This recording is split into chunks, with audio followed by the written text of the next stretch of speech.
अति संक्षिप्त ग्रंथ है उपनिषद, और भारतीय दर्शन का मुकुट है, शीर्ष है, ताज है। तुम्हारी संस्था अपनी ओर से पूरी कोशिश कर रही है कि वेदांत को जन जन तक पहुंचाया जाए।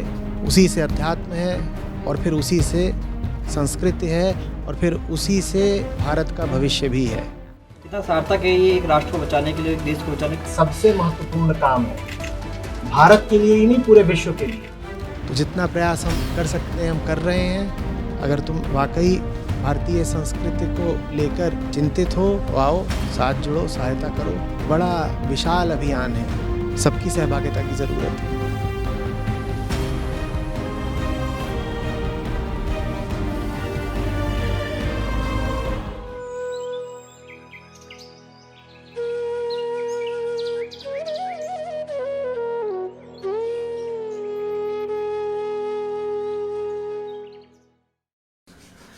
नमस्कार आचार्य जी। हमेशा से ही आप पशुओं के प्रति करुणा रखने की सीख देते हैं। साथ ही साथ धर्म के नाम पे जो पशुओं को मारा जाता है उसके खिलाफ सख्त विरोध भी करते हैं, चाहे वो हमारे मंदिरों में पशु बलि हो या फिर बकरा ईद जैसे त्योहारों पर पशुओं की कुर्बानी। आजकल ट्विटर पे बहुत लोगों ने शोर मचाया है कि जब हिंदू ग्रंथों में ही पशु बलि का साफ साफ समर्थन किया गया है तो फिर हम किस मुंह से पशु बलि के खिलाफ आगे विरोध करते हैं? कृपया स्पष्टता प्रदान करें। देखो, धर्म क्या है? धर्म का संबंध व्यक्ति के शरीर से नहीं है, धर्म का संबंध व्यक्ति के मन से है। मन परेशान होता है, मन को बंधन प्रतीत होते हैं, मन बेचैन रहता है। तो मन की इस परेशानी, इस बेचैनी के समाधान के लिए धर्म है। ये बिल्कुल मूलभूत बात है, इसको समझना। तो धर्म मन के लिए है, शरीर के लिए नहीं है। धर्म शरीर की बात नहीं करेगा या बहुत कम करेगा, करेगा भी तो मन के ही संदर्भ में करेगा। धर्म इसीलिए सूक्ष्म है, और शरीर की जितनी बातें हैं, चाहे इंसान के शरीर की, चाहे पशु के शरीर की, चाहे पदार्थ की, मटेरियल बातें, भौतिक बातें जितनी हैं, वो सब स्थूल कहलाती हैं। स्थूल धर्म उनसे बहुत संबंध नहीं रखता है, क्योंकि धर्म की निष्ठा, धर्म की एकाग्रता मन की तरफ है। धर्म कहता है मन जो है वो गड़बड़ है, उसका इलाज करना है। इसीलिए पशुओं को धर्म की कोई आवश्यकता नहीं पड़ती, क्योंकि पशुओं के पास उस तरह की अस्तित्वगत बेचैनी होती ही नहीं है जैसी मनुष्य के पास होती है। ठीक है? तो मन का इलाज करना है। अब मन का इलाज करना है तो मन के ही जो सब दोष हैं उनको ठीक करना होगा ना। उस ठीक करने की प्रक्रिया को बलि कहते हैं। भीतर जो दोष और विकार बैठे हैं उनको हटाने को ही यज्ञ, होम या आहुति कहते हैं। उन्हीं को छोड़ना होता है, उन्हीं का त्याग करना होता है, उन्हीं को स्वाहा कहना होता है, उन्हीं की कुर्बानी देनी होती है। तो वेदांत से मैं शुरुआत करता हूँ, क्योंकि तुम कह रहे हो कि ट्विटर वगैरह पर इस तरह की बात चल रही है कि हिंदुओं के धर्म ग्रंथों में ही पशु बलि का समर्थन है। तो हिंदुओं के धर्म का केंद्र तो वेदांत है। वेदांत क्या कहता है? पशु के बारे में, बलि के बारे में, वहाँ से शुरू करते हैं, फिर मैं वेदों की ओर जाऊँगा, फिर कुछ उदाहरण इतिहास ग्रंथों से भी ले लेंगे, अन्य जगहों से भी ले लेंगे।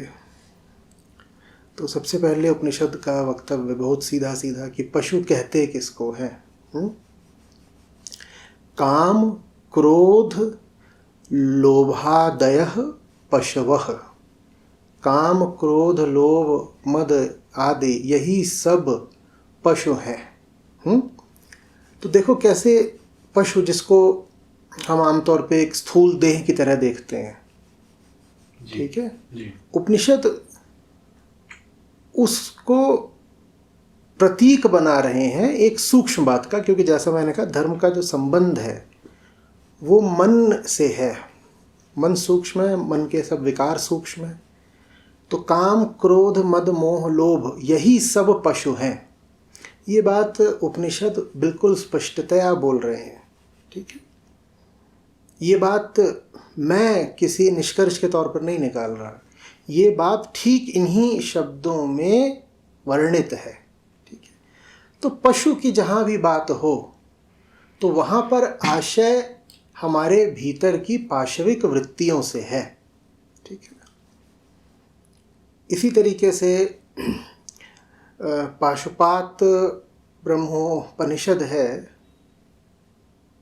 वो साफ साफ बताता है कि जिसको हम आमतौर पर बलि के प्रतीक के तौर पर इस्तेमाल करते हैं, मेध, अश्वमेध, अजमेध, तो उनका आशय क्या है? क्या कहता है उपनिषद वहाँ पर कि अश्वमेध बड़ा यज्ञ है, किंतु उसके अभ्यासी वास्तव में ब्रह्मचर्य ही साधते हैं। इस ब्रह्मचर्यात्मक यज्ञ का सिलसिला ही मुक्ति का उत्तरोत्तर कारण बनता है। तो क्या कह रहा है उपनिषद? उपनिषद कह रहा है कि अश्वमेध बहुत बड़े यज्ञ के तौर पर जाना जाता है, लेकिन उसमें बात न अश्व की है वास्तव में, न मेध की है वास्तव में, वहाँ बात ब्रह्मचर्य की है। और ब्रह्मचर्य माने क्या? ऐसा जीवन जीना, ऐसी चर्या रखना जिसके केंद्र में ब्रह्म हो। ब्रह्म माने मुक्ति। इस तरह से जीना कि जीने का लक्ष्य मुक्ति रहे, यही ब्रह्मचर्य होता है। तो अगर कहीं तुम ये पढ़ भी लो धर्म ग्रंथों में कि वहाँ लिखा हुआ है अजमेध या गौमेध या अश्वमेध, कहीं नरमेध भी लिखा होता है, तो उसका अर्थ पशु की बलि नहीं है। उसका अर्थ पशु की बलि नहीं है, उसका अर्थ वास्तव में ब्रह्मचर्य से ही है। जो ये मेध शब्द भी है, इसका अर्थ मारना ही नहीं होता। देखो, शब्दों के कई अर्थ होते हैं और आप अपने रुझान के अनुसार, वस्तुतः अपने स्वार्थ के अनुसार उनका अर्थ कर लेते हो। मेध के कम से कम 3 अर्थ हो सकते हैं। एक तो वही जो कि मांस के लालची लोगों ने कर दिया कि मेध माने मारना। नहीं तो मेध का अर्थ होता है उठना भी, भीतर की चेतना, प्रज्ञा, मेधा। और मेध का अर्थ होता है इकट्ठा करना भी, संकलित करना भी, कि आदमी के भीतर चेतना की जो शक्तियाँ बिखरी पड़ी रहती हैं उनको एकाग्र करके मुक्ति की दिशा में प्रेषित करना, वो भी मेध का अर्थ है। तो और अश्व माने तो पशु है ही। तो आपकी जितनी शक्तियाँ पशुता की दिशा में बिखरी पड़ी हैं, उनको एक साथ ला करके, उनका संयुक्तिकरण करके, उनको इकट्ठा करके ऊंचाई की दिशा में भेजना, ये अश्वमेध है। अश्वमेध से ये आशय है और यही उसका वास्तविक अर्थ है। क्योंकि देखो, वेदांत अहिंसा को अपने बहुत केंद्र में रखता है। अहिंसा का अर्थ होता है कि जो सामने वाला मुझसे अलग नहीं है।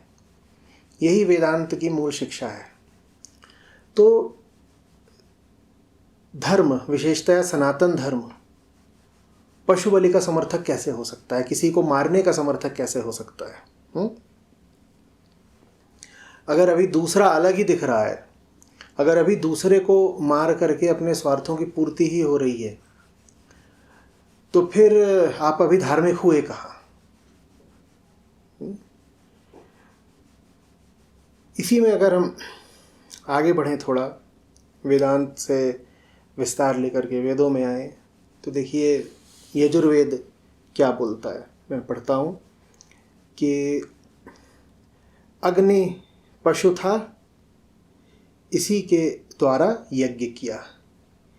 वायु पशु था, सूर्य पशु था। अभी अग्नि, वायु, सूर्य, ये सब क्या है? ये भौतिक तत्वों के नाम हैं। इनको ही पशु बोला जा रहा है। माने आपके भीतर जो भौतिकता है वही आपकी पशुता है।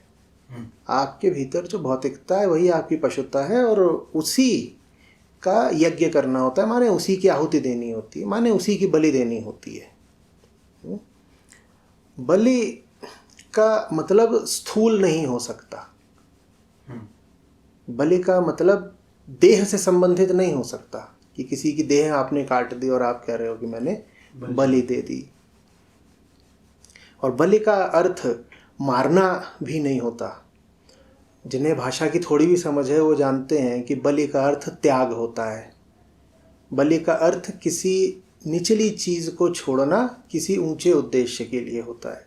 जानवर को काटने का नाम बलि तो ऐसे ही लोगों ने रखा होगा जिनमें करुणा भी नहीं है, और जिनमें स्वाद की, मांस की, ज़बान की लोलुपता इतनी ज़्यादा थी कि वो वेद मंत्रों तक का उल्टा पुल्टा अर्थ करने को, विकृत करने को, तोड़ने को तैयार हो गए, सिर्फ इसलिए ताकि उनके स्वार्थ की और स्वाद की पूर्ति होती रहे। इन्हीं सब बातों से एक शुद्ध होकर के एक चार्वाक पंथ हुआ करता था, नास्तिक पंथ था। उनके ग्रंथ लगभग पूरी तरह खो गए हैं, बस उनके कुछ श्लोक इधर उधर छितराए मिलते हैं। तो उन्होंने बड़ा तीखा व्यंग करा था उन लोगों पर जो कि पशु बलि वगैरह दिया करते थे। ऐसे लोगों की कभी कमी नहीं रही। देखो, धर्म जो बात कहता है वो अपनी जगह है, और इंसान अपने स्वार्थ के लिए धर्म की बात को भी तोड़ मरोड़ लेता है और फिर कहता है कि नहीं, मुझे तो धर्म ने ही हिंसा सिखाई है, या मुझे धर्म ने ही 50 तरह की मक्कारियाँ सिखाई हैं। अब ये विचित्र बात है, क्योंकि धर्म आपको स्वार्थ से मुक्त होना सिखाता है, लेकिन आप अपने स्वार्थ के लिए धर्म का ही दुरुपयोग करना शुरू कर देते हो। तो ऐसे लोगों पर कटाक्ष करते हुए चार्वाकों ने कहा था कि यदि धर्म कार्य में मारा गया पशु स्वर्ग को जाता है, तो भाई तुम अपने पिता को ही यज्ञ में क्यों नहीं मार देते, ताकि तुम्हारे पिता को सीधे ही स्वर्ग मिल जाए। क्योंकि जो लोग यज्ञ वगैरह में पशुओं को मारते थे, उनका बहुधा यही तर्क रहता था कि यज्ञ में हम जिस पशु को मारते हैं वो सीधे स्वर्ग पहुंच जाता है। तो चार्वाक दर्शन को मानने वालों ने उन पर व्यंग करा कि अगर यहाँ यज्ञ में मारने से पशु स्वर्ग पहुंच जाता है, तो अपने पिता को ही मार दो ना, वही सीधे स्वर्ग पहुंच जाए। क्या पिता के प्रति तुम्हारा इतना भी दायित्व नहीं कि पिता को स्वर्ग पहुंचाओ? फिर अब ऋग्वेद पर आते हैं, और उसके बाद हम यजुर्वेद, सामवेद से भी उदाहरण लेंगे समझने के लिए कि क्या वास्तव में हिंदुओं के धर्म ग्रंथ पशु बलि का समर्थन करते हैं। अब ऋग्वेद में श्लोक हैं और बहुत जगह दोहराया गया है जो कहते हैं कि हमारी गायों और घोड़ों को मत मार, रक्षा कर, रक्षा कर। प्रार्थना भी यही है कि पशुओं की रक्षा की जाए। प्रार्थना ये नहीं है कि पशु मारे जाएं, पशु का मांस मिले, पशुओं से हमारी स्वार्थ सिद्धि हो। यजुर्वेद में इसी बात को और विस्तार दे के कहा गया है कि नाम लेकर के पशुओं का कि बकरी को, ऊंट को, तमाम चौपायों को, पक्षियों को, जो 2 पाँव वाले हैं, पक्षी, 4 पाँव वाले पशु, इनमें से किसी को भी मत मारो, बिल्कुल मत मारो। ये यजुर्वेद ने कह दिया है। अभी श्रुति है, ये हिंदुओं के सबसे मान्य मंत्र हैं, जहाँ स्पष्ट रूप से वर्जित किया जा रहा है जीव हत्या को, और जीव हत्या में भी और ज़्यादा विस्तार दे करके, नाम लेकर के बताया जा रहा है कि देखो मत मारो, इसको ही मत मारो, उसको ही मत मारो, उसको ही मत मारो। सामवेद में जो साधक है, जो पूजक है, जो यज्ञ करता है, वो देवताओं को सीधे ही संबोधित करके क्या कहता है? कहता है, हे देवों, हम हिंसा नहीं करते और न ही हम हिंसा वाला कोई धार्मिक अनुष्ठान करते हैं।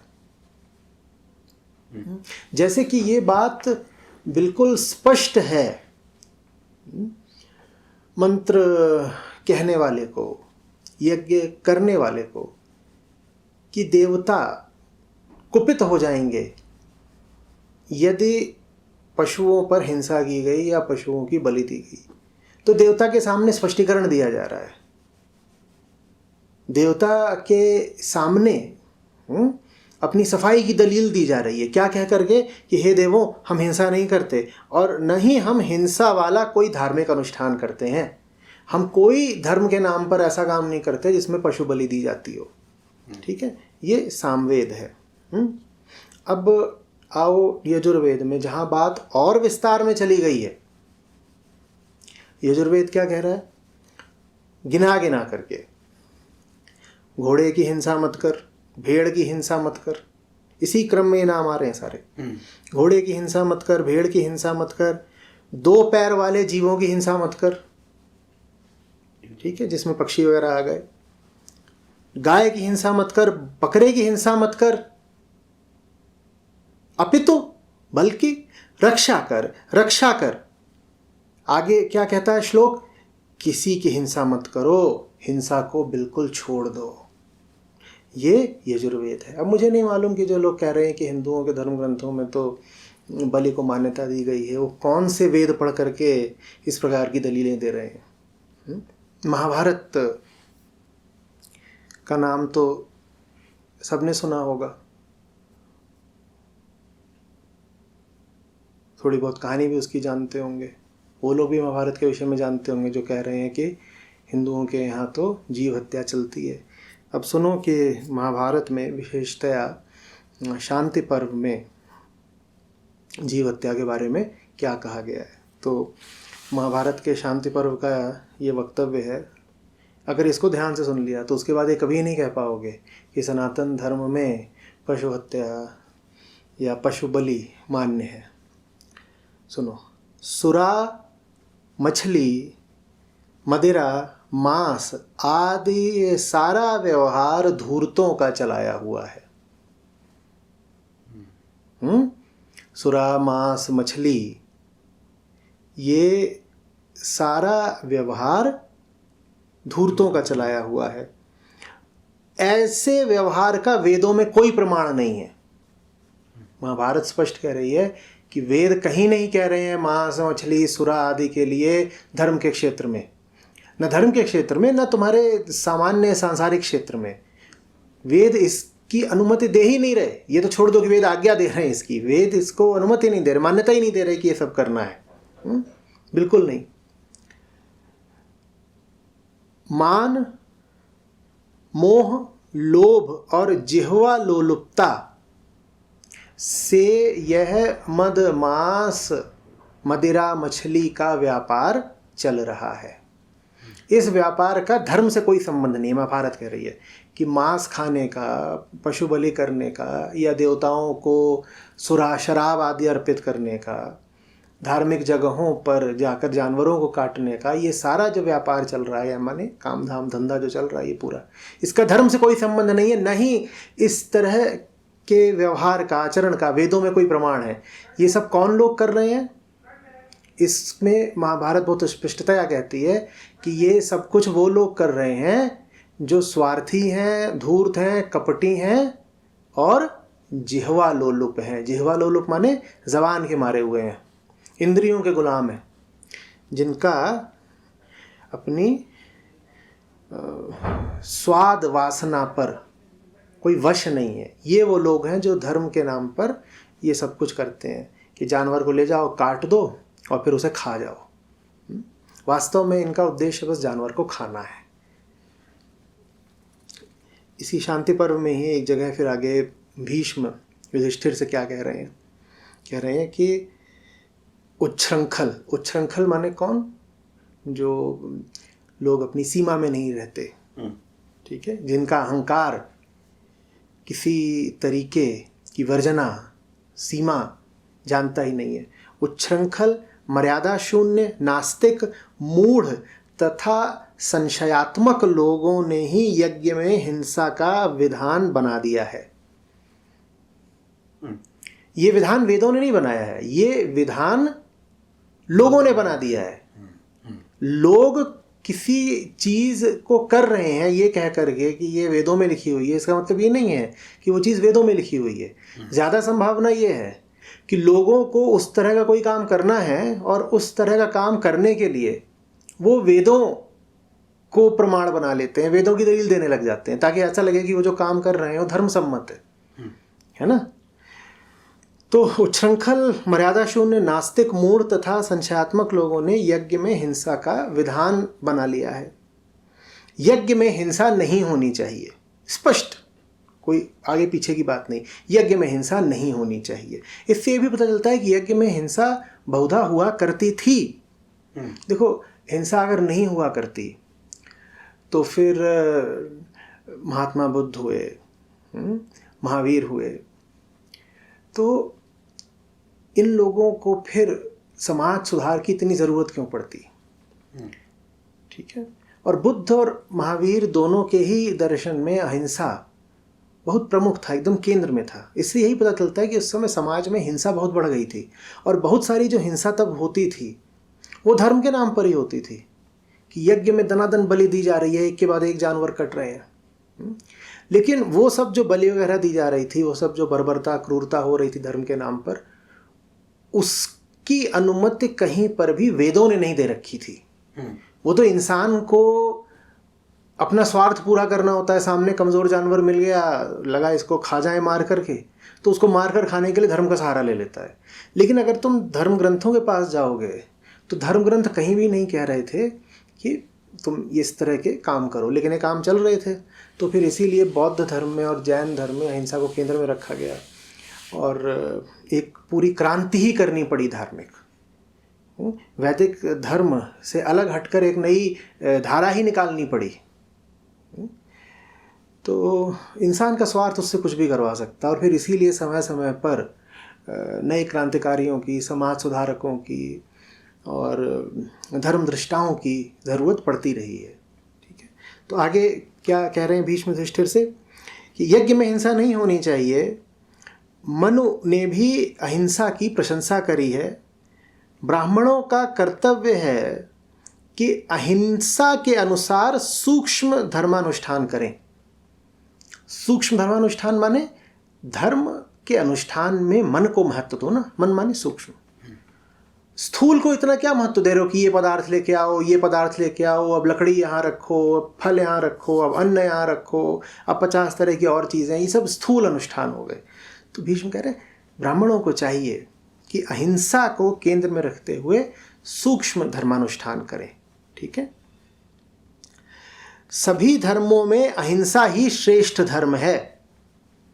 ये बात आप बुद्ध महावीर से नहीं सुन रहे, उनसे बहुत पहले महाभारत में कह रहे हैं भीष्म युधिष्ठिर से। ये भी पता चलता है कि तब भी महाभारत काल में भी धर्म में हिंसा कितनी ज़्यादा घुस आई थी, क्योंकि यदि धर्म में इतनी हिंसा नहीं घुसी होती तो भीष्म को कोई आवश्यकता नहीं थी युधिष्ठिर को समझाने की कि अहिंसा ही सब धर्मों में श्रेष्ठतम धर्म है। जो मनुष्य धार्मिक उद्देश्यों से पशु हत्या करके मांस खाते हैं उनका धर्म किसी भी तरह प्रशंसनीय नहीं है। अब इसके बाद भी कोई संदेह बचा रह जाता हो तो बताओ। जो मनुष्य धार्मिक उद्देश्यों से, धार्मिक कार्यों में पशु हत्या करके पशुओं का मांस खाते हैं, उनका धर्म किसी भी तरह प्रशंसनीय नहीं है। ऐसे धर्म की बिल्कुल प्रशंसा नहीं की जा सकी जिसमें कि पशु हत्या हो, वो भी धार्मिक उद्देश्यों से कि आज धार्मिक त्योहार है तो जानवरों को काट दो और उसका मांस खा लो। ऐसा धर्म बिल्कुल भी तारीफ के लायक नहीं है, प्रशंसनीय नहीं है। भीष्म युधिष्ठिर से कह रहे हैं। शांति पर्व से ही आगे कुछ उद्धरण। ये जो उदाहरण लेने जा रहा हूँ इसमें ये भी समझना होगा। देखो, थोड़ी देर पहले मैंने मेध का उदाहरण लेके कहा था ना कि शब्दों के कई अर्थ होते हैं। बलि का भी उदाहरण लेके बताया कई अर्थ होते हैं। वो अर्थ लेना चाहिए जो धर्म सम्मत अर्थ हो, ठीक है, स्वार्थ सम्मत अर्थ नहीं लेना चाहिए। अब जैसे अज है तो हम कहते हैं कई बार कि अज की बलि के लिए लिखा हुआ है वेदों में, अजमेध लिखा होता है या अज को अर्पण करो लिखा होता है। पर अज का वास्तविक अर्थ क्या है ये जानने के लिए यही शांति पर्व का एक सूत्र है, वो बड़ा उपयोगी है। अज का धर्म के क्षेत्र में अर्थ है बस बीज।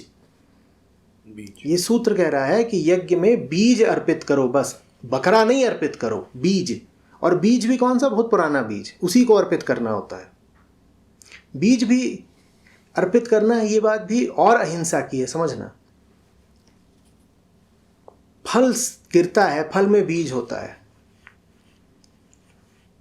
और बिना किसी तरह से पेड़ या पौधे को क्षति पहुंचाए आपको बीज मिल जाता है।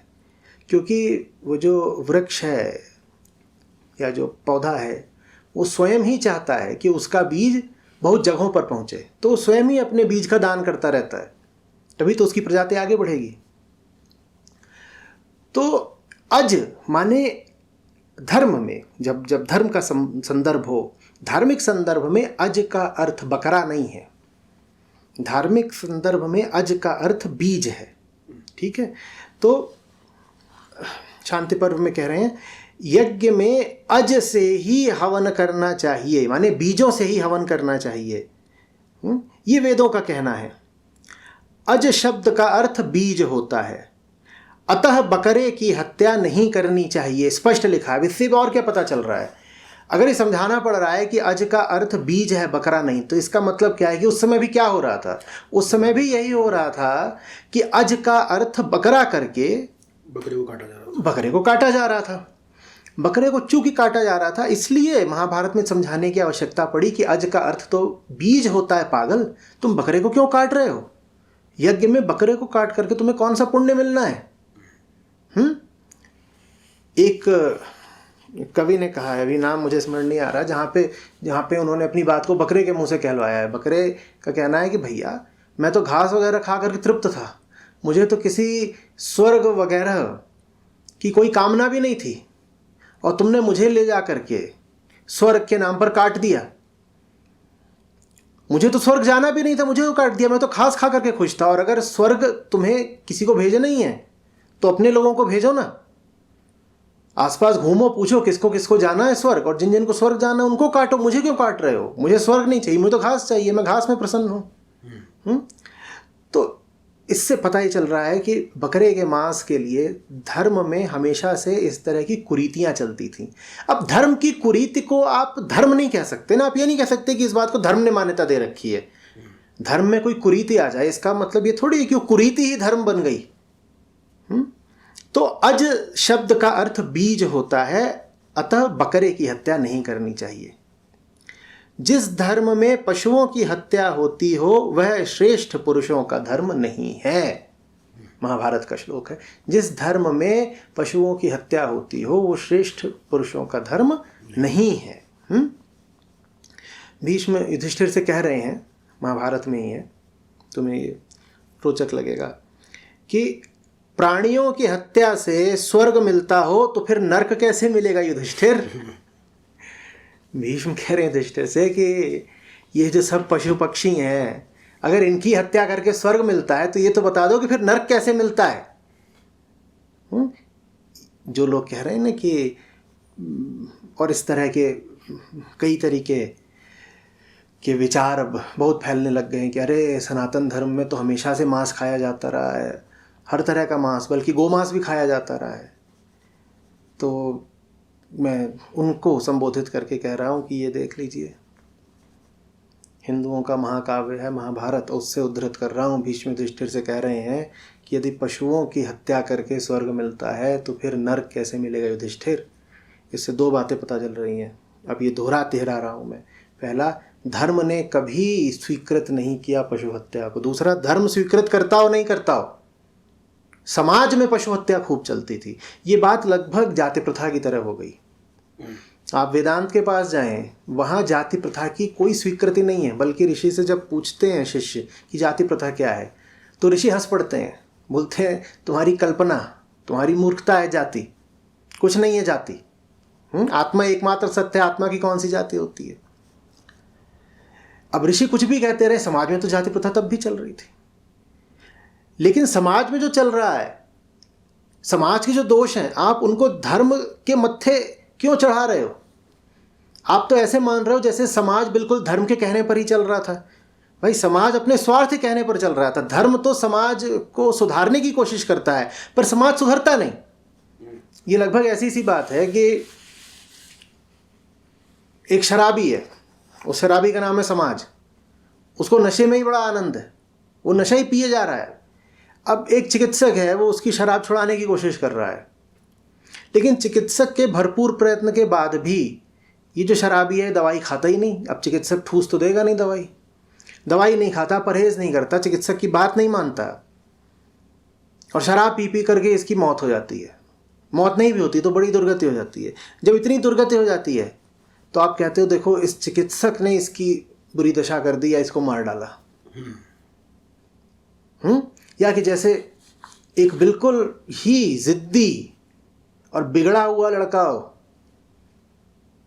वो पढ़ने को ही तैयार नहीं है, शिक्षक पूरी जान लगा दे कि ये पढ़ ले, और पढ़ने के तमाम शिक्षक के प्रयत्नों के बाद भी वो लड़का फेल हो जाए, तो आप कहें कि ये जो किताबें हैं ना, इनको आग लगा दो, इन किताबों के कारण ही तो ये लड़का फेल हुआ है, और जो शिक्षक है इसका बहिष्कार कर दो, इसको बाहर निकाल दो स्कूल से। अरे शिक्षक ने तो पूरी जान लगा दी थी कि वो लड़का कुछ समझे, पर वो समझने को राजी हो तब ना। वो जो लड़का है वो समाज है। धर्म ने समझाने की बहुत कोशिश करी है, पर समाज तब भी भ्रष्ट था, समाज आज भी भ्रष्ट है। हाँ, कुछ लोग थे जो धर्म की सुनते रहे, वो ठीक निकल गए।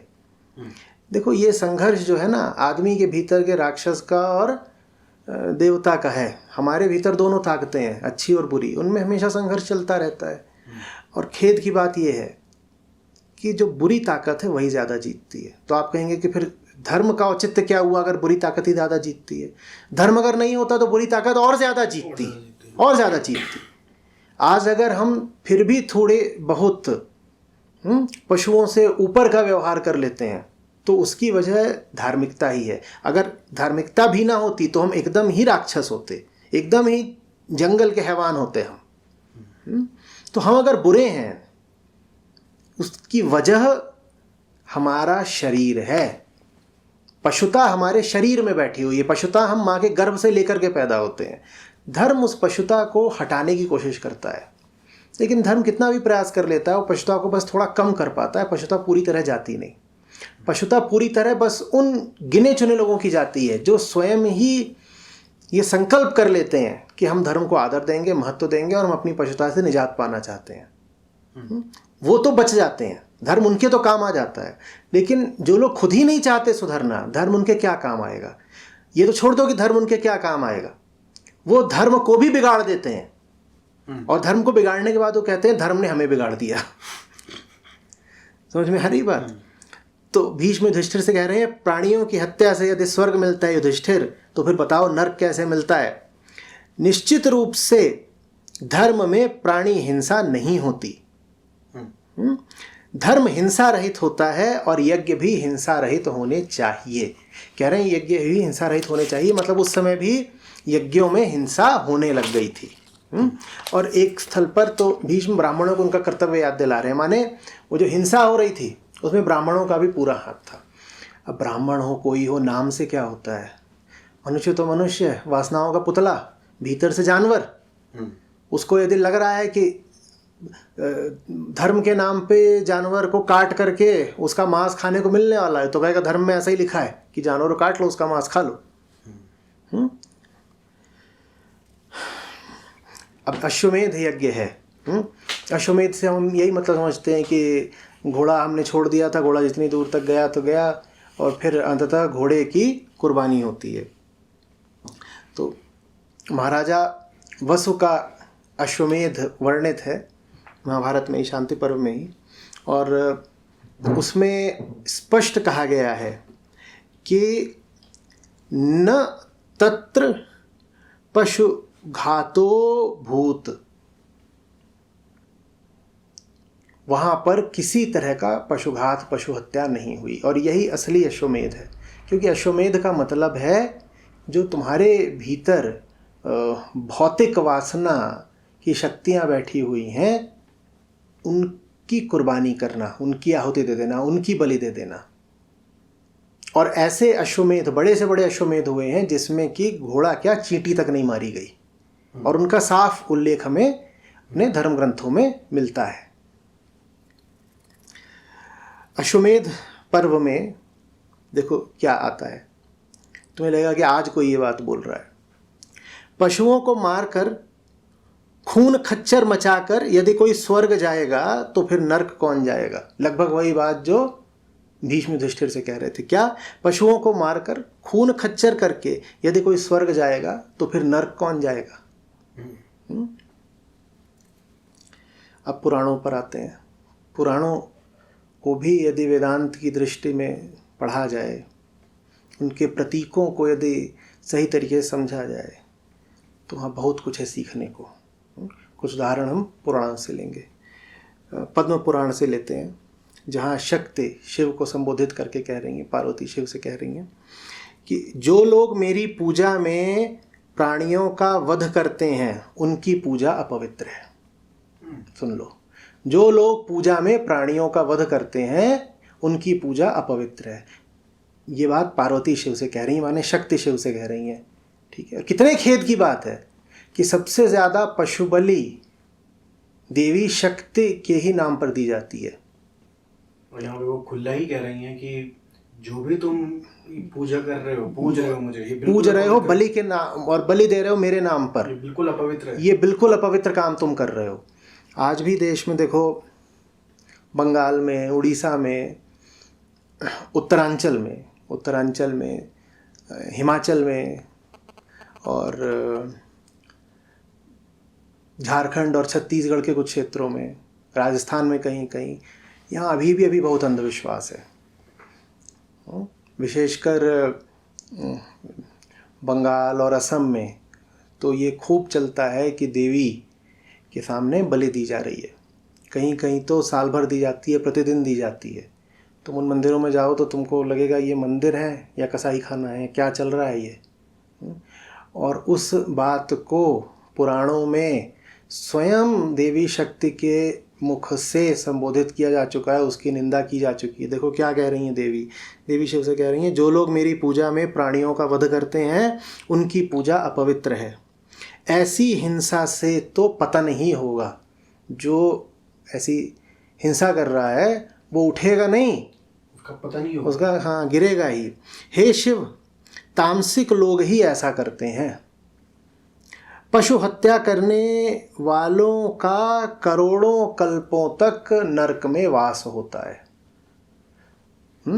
ये स्वयं शक्ति कह रही है, पशु हत्या करने वालों का करोड़ों कल्पों तक नरक में वास होता है। वास्तव में अभिमान युक्त कर्मकांडी वेद के मर्म को नहीं समझते। ये जो लोग हैं जो बस कर्मकांड को पकड़े रहते हैं, वेद के मर्म को नहीं समझते। वेद का मर्म क्या है? वेदांत, वही वेद का मूल दर्शन है। वास्तव में अभिमान युक्त कर्मकांडी वेद के मर्म को नहीं समझते। पशुओं की हत्या करने वाले पापी और मूर्ख हैं और अवश्य नरक जाते हैं। ये हिंदुओं के पुराण कह रहे हैं। अब बताओ, हिंदुओं के धर्म ग्रंथ क्या पशुओं की हत्या का समर्थन करते हैं? पशुओं की हत्या करने वाले पापी और मूर्ख हैं और अवश्य नरक जाते हैं। ठीक है। भागवत उद्धृत कर रहा हूं। हे राजा, तेरे यज्ञ में इतने पशु निर्दयता पूर्वक मारे गए, वे तेरी क्रूरता को याद करते क्रोध में भरे तुझे काटने को तैयार बैठे हैं। इससे दो बातें पता चल रही हैं। तो ऋषि संबोधित कर रहे हैं राजा को, तो ऋषि तो राजा को बता रहे हैं कि तूने जो यज्ञ किया इसमें तूने बहुत पशु काट दिए, और वो सारे पशु तैयार बैठे हैं बदला लेने को। लेकिन इससे भी पता चल रहा है कि राजा ऐसा किया करते थे कि यज्ञ में पशु वगैरह खूब काट देते थे। अब राजा यहाँ समाज के प्रतीक हैं, राजा प्रतीक हैं कि समाज में क्या चल रहा था और शक्तिशाली लोग क्या कर रहे थे। जिस किसी की ताकत थी कि जानवर इकट्ठा करूंगा, जानवर खरीद लूंगा और जानवर खरीद के काट दूंगा, वो ऐसा कर रहे थे।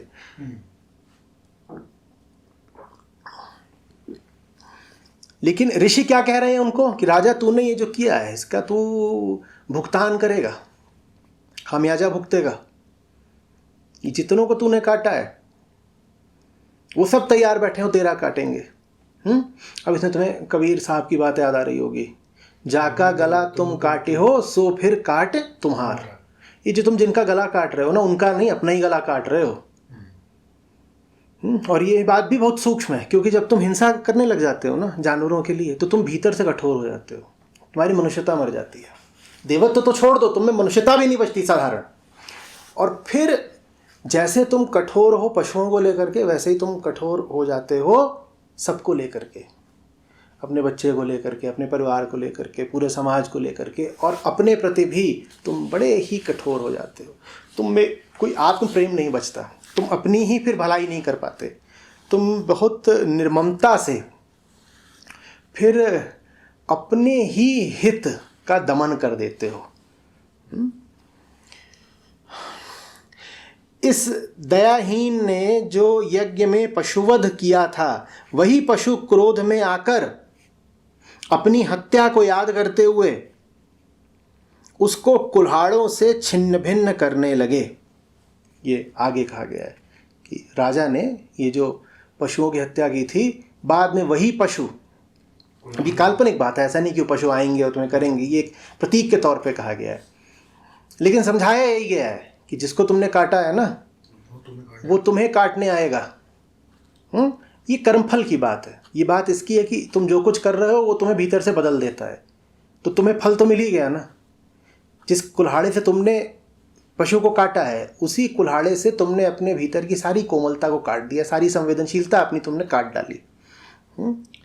जो मनुष्य यज्ञ, श्राद्ध और धर्म के नाम पर पशुवध करते हैं, वे वास्तव में बस मांस के लोभ से ऐसा करते हैं, और वे निश्चय ही छली कपटी हैं। पौराणिक वक्तव्य है।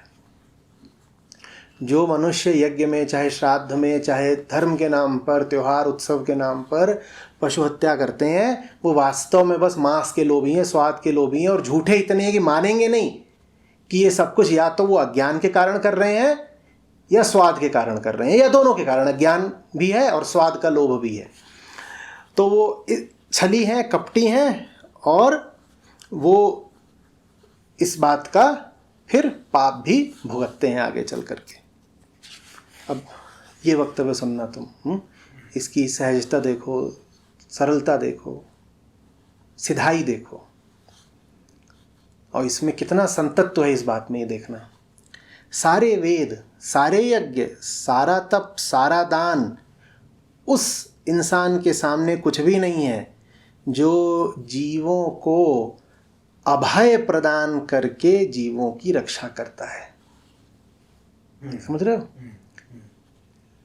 वेद भी उस व्यक्ति के सामने कुछ नहीं है, दान भी उसके सामने कुछ नहीं, यज्ञ उसके सामने कुछ नहीं, तप उसके सामने कुछ नहीं। किस इंसान के सामने कुछ नहीं? जो जीवों को अभय देता। अभय माने तुम्हें छोड़ा, तुम्हें नहीं मारूंगा। जो इंसान जीवों पर दया करता है, उसके सारे यज्ञ, तप, दान, ज्ञान सब सफल हो गए। उसने कुछ ऐसा कर दिया जो हर तरह के तप, यज्ञ, ध्यान, ज्ञान, इन साधना, इन सबसे ऊपर की बात है। उसने अभय दान दे दिया पशुओं को, उस व्यक्ति से ऊपर कोई नहीं होता। अब बताओ कौन लोग हैं जो इस तरह की बातें फैला रहे हैं कि हिंदुओं के धर्म ग्रंथों में पशुओं की हत्या स्वीकृत है। विष्णु पुराण,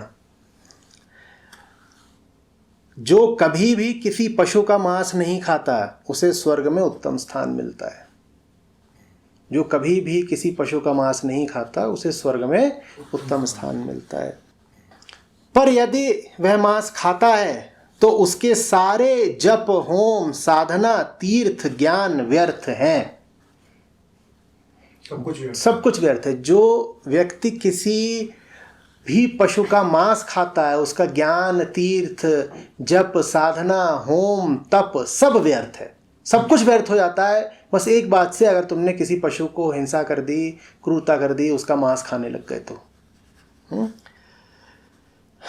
नारद हैं विष्णु पुराण में कह रहे हैं, जिस धर्म में मांस और मदिरा का विधान है वह धर्म केवल नरक है। ऐसा धर्म जिसमें मांस और मदिरा स्वीकृत है, विधि की तरह इस्तेमाल होते हैं, ऐसा धर्म सिर्फ नरक है। श्रुति माने वेद वेदांत माँ की तरह सब प्राणियों की भलाई का उपदेश करती है। वह किसी जाति या प्राणी के वध की आज्ञा नहीं देती। वेद वेदांत माँ की तरह हैं, वो सबकी भलाई का उपदेश करते हैं। वो किसी भी जीव के वध की आज्ञा बिल्कुल भी नहीं दे सकते। बलि का अर्थ समझना साफ साफ। बलि का अर्थ है अर्पण करना। बलि लगभग ऐसा ही है जैसे त्याग, ठीक है। बलि ऐसा है जैसे भेंट। बलि को ऐसे भी कह सकते हो जैसे प्रेम का उपहार। लेकिन बलि का अर्थ किसी की हत्या नहीं है कभी भी। धर्म के क्षेत्र में बलि का अर्थ हत्या नहीं हो सकता। धर्म ग्रंथों में उल्लेख मिलता है कि श्राद्ध कर्म में गो बलि करनी है, कुक्कुट बलि करनी है, काक बलि, पिपीलिका बलि। इससे बलि का तुम्हें एक और बड़ा सुंदर अर्थ पता चलेगा। अब पिपीलिका माने जानते हो क्या होता है? चींटी। तो क्या धर्म ये कह रहा है कि श्राद्ध में चींटी की बलि दो? नहीं, यहाँ पे बलि का अर्थ है भेंट। इसका अर्थ है ये सारे प्राणी है ना, इन सबको आहार दो। चींटियों को कोई ऐसी चीज़ डाल दो, आटा डाल दो, कुछ डाल दो जिससे वो खा लें। चींटी की बलि नहीं देनी है। पिपीलिका बलि माने चींटी की बलि नहीं हो गया। तो इसी तरीके से गो बलि माने गो की बलि नहीं हो गया, कुछ खिला दो। गाय को कुछ खिला दो। कुक्कुट बलि माने मुर्गे की बलि नहीं हो गया, मुर्गे को कुछ खिला दो। अज बलि माने बकरे की बलि नहीं हो गया, मतलब बकरे को कुछ खिला दो। बकरे को खा नहीं लो, बकरे को कुछ खिला दो, ये है बलि।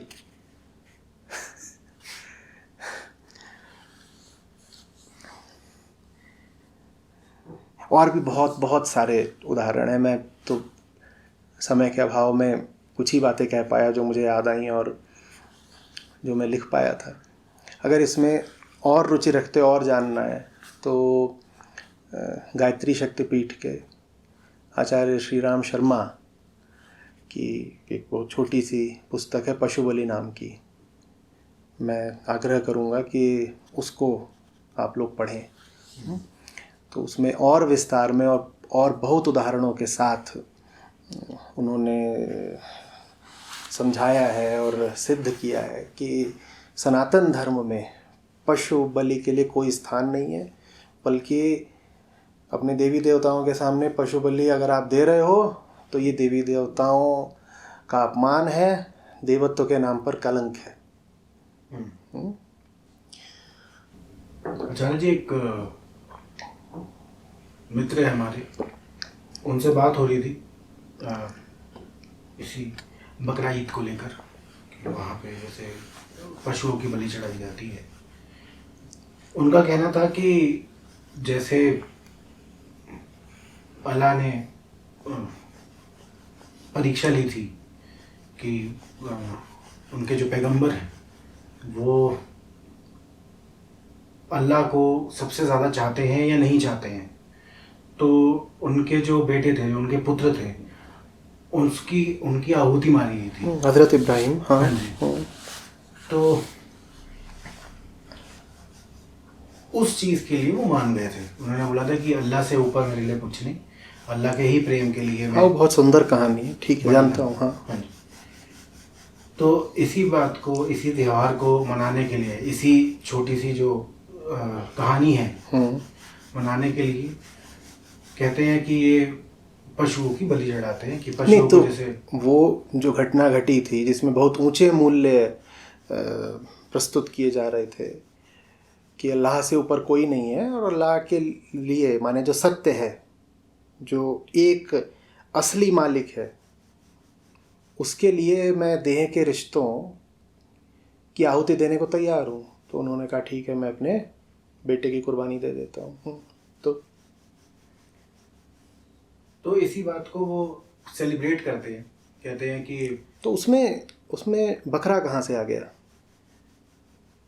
उनका कहना है कि बकरे को तब पाल पोस के बड़ा करते हैं तो उसके साथ जो समय बीतता है उससे उनसे उनका थोड़ा लगाव हो जाता है, अटैचमेंट हो जाती है। तो तब उन्हें उस अटैचमेंट को पीछे रखकर अल्लाह को वो बलि देनी होती है उस बकरे की। तो वो भी वही चीज रिपीट कर रहे हैं। नहीं, कैसे? मैं बिल्कुल समझ रहा हूँ, ये बहुत ऊंची बात है। अटैचमेंट माने मोह के पार जाना आध्यात्मिक साधना में बहुत ज़रूरी होता है और बहुत ऊंची बात है, अच्छी बात है, सहमत हूँ मैं। पर अगर आपको मोह ही त्यागना है तो उसके लिए बाज़ार से ख़रीद करके एक बकरा लाओ, फिर कुछ दिनों तक उसको रखो और फिर उसको काट दो। इससे मोह का त्याग कहाँ हो पा रहा है? भाई, आपका मोह तो पहले से ही 100 चीज़ों से लगा हुआ है, उनको त्यागिए ना। आप बकरीद से 10-20 दिन पहले एक बकरा बाज़ार से ले आते हैं, उससे आपका कितना मोह बन जाएगा? ईमानदारी से पूछ रहा हूँ, ठीक है ना? ये कहना कि नहीं हम उसे बहुत लाड़ प्यार से रखते हैं, प्रेम से रखते हैं, खिलाते पिलाते हैं, तो हमारा उससे मोह या अटैचमेंट हो जाता है, फिर हम उसे काट देते हैं। ये देखिए, कोई बहुत ये सही बात हुई नहीं ईमानदारी की, है ना?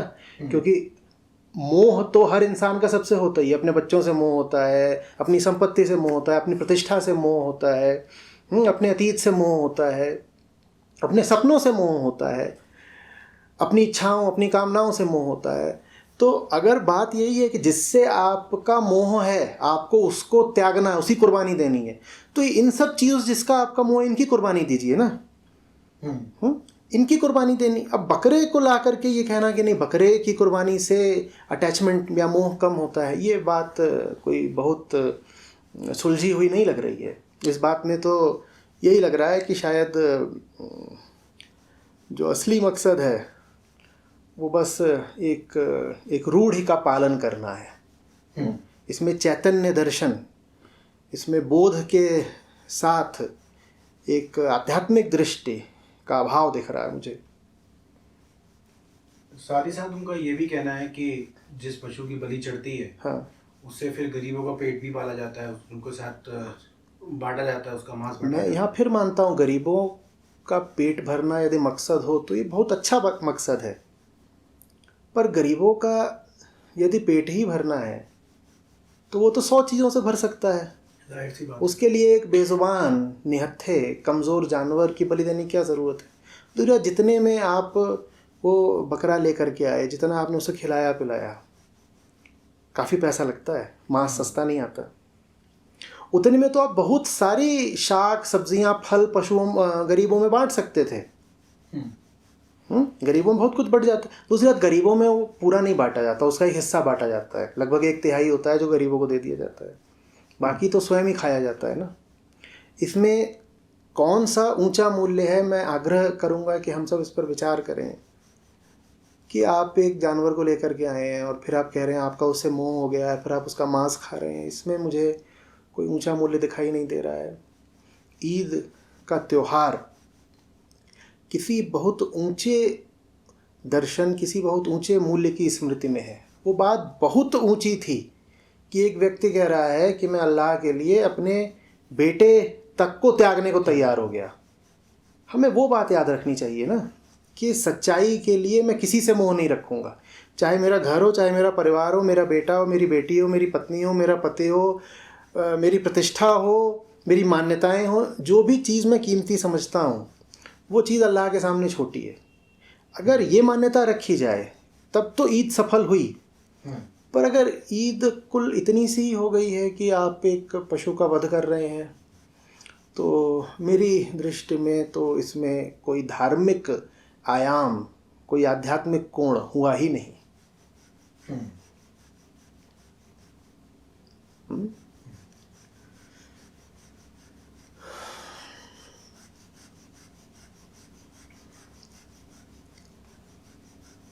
देखिए, धर्म वो ताकत है जो हमें ऊंचे से ऊंचा उठा सकती है। और जब मैं धर्म की बात कर रहा हूँ तो मेरा मतलब हिंदू मुस्लिम सिख ईसाई आदि से नहीं है। मेरा मतलब मूल धार्मिकता, एसेंशियल रिलीजियोसिटी से है। कृपा करके धर्म को विकृत मत करिए। धर्म के नाम पर पशु हत्या, जानवरों की कुर्बानी, इस तरह पशु बलि देना, चाहे मंदिर हो, चाहे मस्जिद हो, चाहे कुछ भी हो, कोई ऊपरी शक्ति, कोई देवी देवता नहीं प्रसन्न होने वाला अगर उसके बेजुबान नन्हे प्राणियों को आप कत्ल कर देते हैं तो।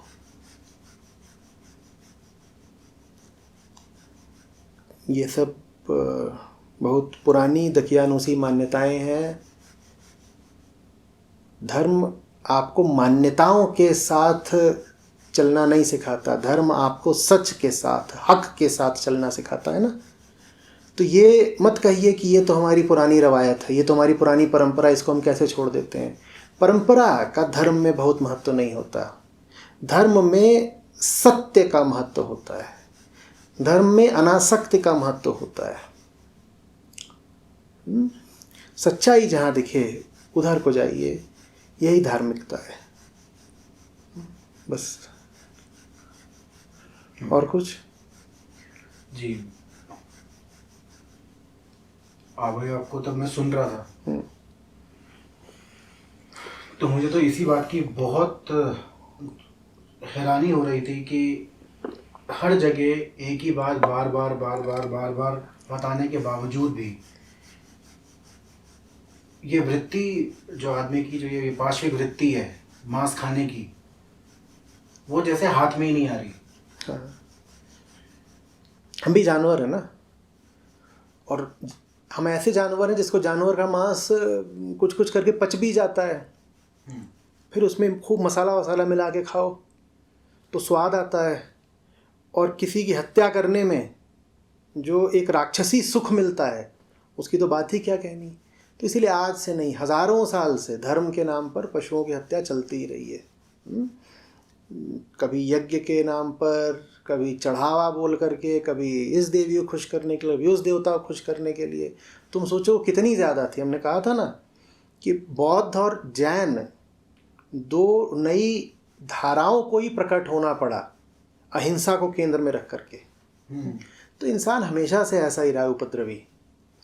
और धर्म ने बहुत कोशिश की है समझाने की कि अहिंसा अहिंसा अहिंसा, लेकिन इंसान के भीतर का राक्षस मानता ही नहीं है। तब नहीं मानता तो कोई बात नहीं, लेकिन अब हम महाविनाश के बहुत निकट पहुंच चुके हैं। अगर हम आज भी नहीं सुधरे तो जानवरों का तो जो हश्र हो रहा है वो हो ही रहा है। इंसान के लिए अब कोई भविष्य नहीं बचा है। असल में इंसान की आज जो दुर्दशा है, उस दुर्दशा की बड़ी से बड़ी जिम्मेदारी उस क्रूरता की है जो हमने प्रकृति के साथ करी है। प्रकृति में सब पशु आ जाते हैं, और पशुओं के साथ हमने जो बर्बरता करी है वही आज हमें महाविनाश तक ले आई है। और प्रकृति के साथ सही संबंध रख के, करुणा और सम्मान का संबंध रख के ही हम महाविनाश से बच सकते हैं। इसके अलावा कोई रास्ता भी नहीं है। अगर आज भी हम पशुओं के लिए क्रूरता बर्बरता ही रखते हैं तो हमें फिर महाविनाश से कोई नहीं बचा सकता, और बहुत दूर नहीं है। हम में से ज़्यादातर लोग अपने जीवन काल में ही ऐसी आपदाएं देख लेंगे जिनके बारे में कल्पना भी करो तो भयानक है।